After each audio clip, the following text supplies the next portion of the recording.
Mä oon Vuokko ja tää on tarina Möljän tilasta, musta ja mustasta valkosipulista.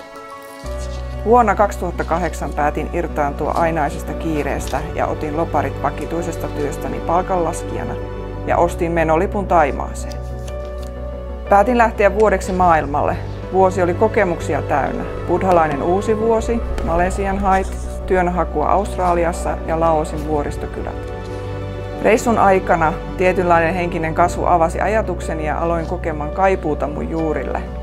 Näiden kokemusten kautta palasin takaisin maalle ja maanviljelijäksi 2012, kun otin vetovastuun mun kotitilasta sukupolvenvaihdoksen myötä, isältä tyttärelle.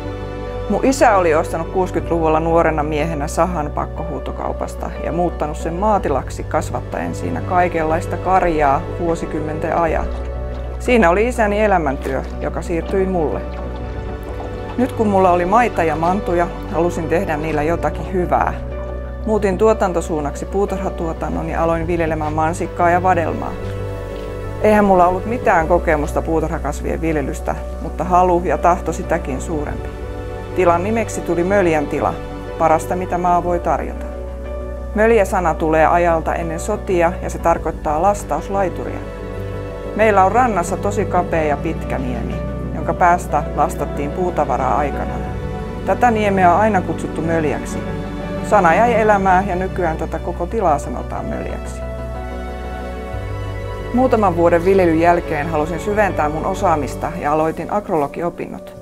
Halusin keskittää opinnot valkosipulin ympärille, koska valkosipuli on aina kiehtonut mua kasvina ja pari vuotta takaperin olin päässyt maistamaan suomalaista valkosipulia ja yllätyin sen mausta ja voimasta heti. Kotimaista valkosipulia ei tuntunut löytyvän mistään ja eihän siinä auttanut muu kuin alkaa viljelemään sitä itse.